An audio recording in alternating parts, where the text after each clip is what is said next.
Things are looking good. For the first time in quite a while, I think we have been getting some practice done.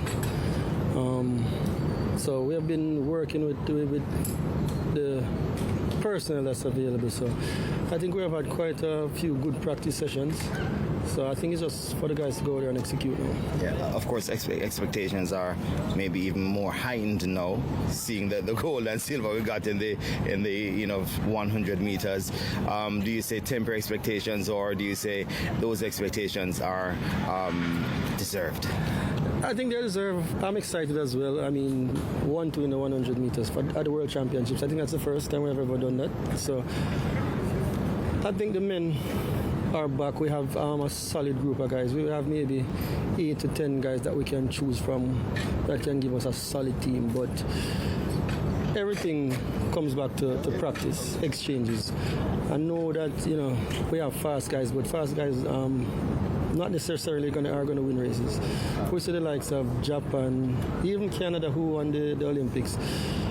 I think for the most part, we have always had 4 guys who are faster on, foot speed and better than them, but they've always been able to come out ahead of us in the last few years. So I think it's a good thing that we're actually gotten some practice in.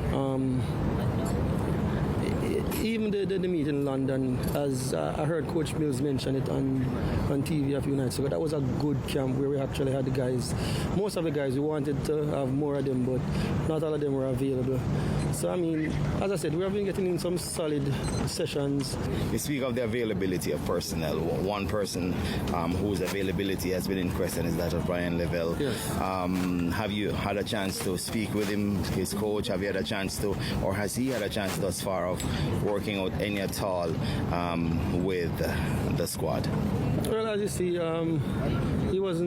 he's not here at the moment, which I understand. He has a 200, which is his primary event, so he has to concentrate on that. We have a general idea of who the top personnel is. So, as I said, going forward, we just need a group of, say, 8 to 10 athletes. Throughout the year, we have 3 or 4 relay camps, get everybody together. So at any given time, we have 4 guys who are versatile with the baton, who will go there, because foot speed is great, but it doesn't win races. Yeah. I am optimistic about our chances, and it is still open to everyone who is available. But right now, we can't interrupt the people who are competing in the 200. We have to give them a fair shot for them to do the best they can in their individual event. Coach? Well, I mean, it's interesting. Frater is a member of the world record relay team. He's now the coach of the team, and I think you could hear the in his voice, not the ideal situation. He'd love to have all the athletes who have the speed that we need, would really make some impact, but he's willing to work with whatever we have, and they've been able to get some practice, and it's good that they can practice. Of course, he made some suggestions as to how we could, go forward, the camps and so on. But we have to solve this challenge, so to speak, the challenge of balancing the concerns of the individual event with the concerns and the opportunity in the relay. It's the same medal. As a matter of fact, I think it's $80,000 to win a relay at this meet. And 70,000 for individual races. 70 for individuals. I mean, when you think about it. 80,000 per. No, $80,000 for everybody. Right. For the winning team. But then you will match the 80, so they'll have 160 to spend. But he actually is maybe one of the best persons to supervise this particular squad, to help to bring his personal experience to them, for them to see the opportunity and the value in real Coach, I'm going to stick with you for a minute. So, having said all of that, and individual races and stuff like that, what is an ideal, how many times you have to go through? We saw some baton changes just now, but what is ideal for that? Is once a day you do it every other day, you try to get them together? Well, I think passing and receiving baton are skills. And an athlete who sprints, who learns the skill of using the blocks, who must also learn the skill of passing and receiving baton, the discipline, lane discipline needed in a relay, which side of the lane you're supposed to be on and staying.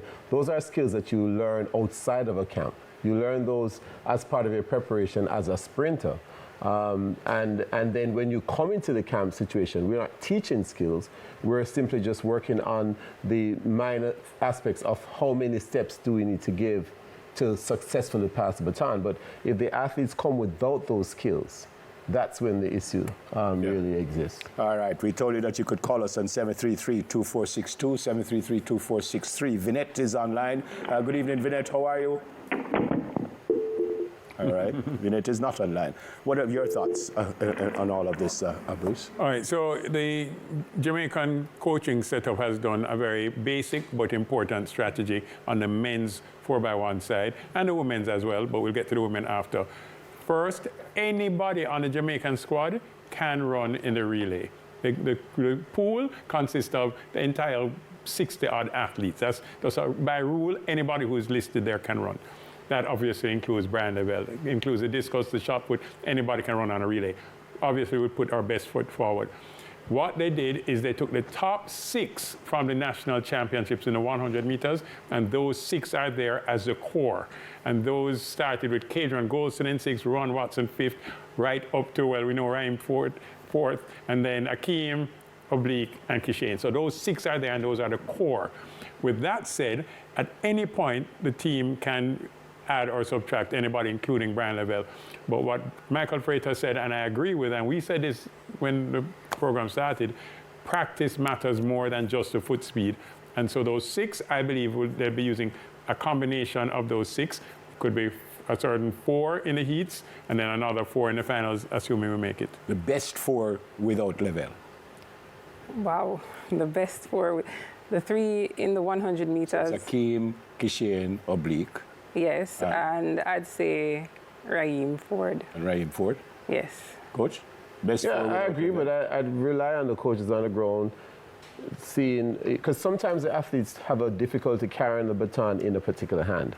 So then the chemistry there is where is the best fit for each of the athletes based on what they're comfortable doing. And so it really depends on the coaches who are there. Yeah, I'm going to speak with Ricky, but when I come back, I want you guys to tell me not only the best 4, but the order.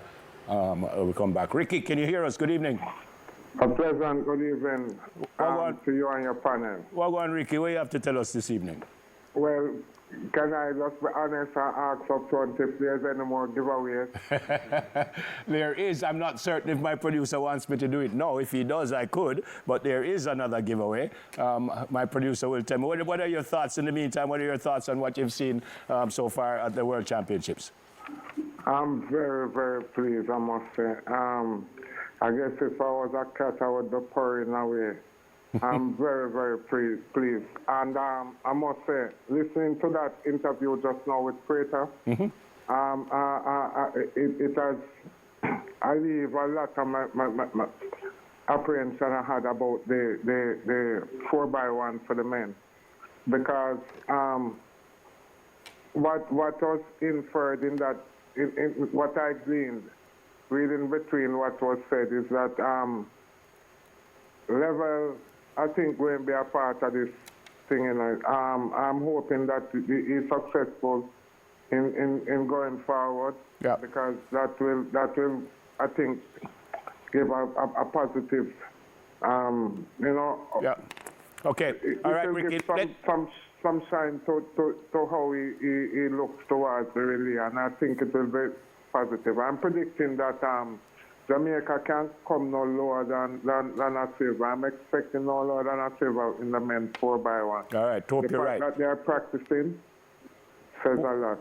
Hope you're right, Ricky. My producer tells me we're not going to do the other giveaway right now, later on in the show. So call us back. Hopefully we'll get through again. And thanks for speaking with us. All right? Blessings. Bruce? Yeah. Who's going to start? Who's going to go? All right, so the team that qualified to get here was Akeem Blake to Oblique Seville. No, it was Ron Watson, sorry, to Oblique Seville, to Cadrian Golson, to Kishane Thompson. Those 4 ran at the London Diamond League in that order and got us here. Those happen to be among the top 6.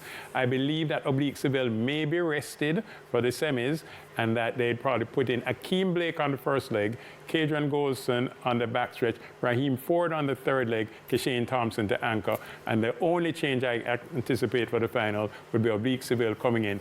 I know a lot of people say, well, you're the president, MVP, you know all the answers. I do not. The coaches, and I support them on this, have deliberately kept the decisions close to their chest. So I'm sharing with you my analysis, not what the coaches have told me. Double E. The relay order, Raheem Ford starting, to Kishane Thompson, to Akeem Blake, to Oblique Seville. Of course, I would love to see Brian Levell come in there, but we know that that's... Coach, about 10 seconds. For the heats? Both, heats and finals. Heats and final.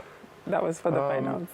Raheem Ford, Oblique Seville, Akeem Blake, and Kishane Thompson. That would be my 4 for the finals. We have to go for a break, but how important is that curve run there, that third leg? Is it somebody special have to be there because not everybody run the curve so wonderfully or no? Yeah, I mean, usually the people who run the 200 tend to do well on that curve, so you have to find that. But then this lead-off leg should be somebody that does good 200s too, because you're passing the baton in excess of 100 meters when the athlete is slowing down. So you need some speed endurance there as well. All right.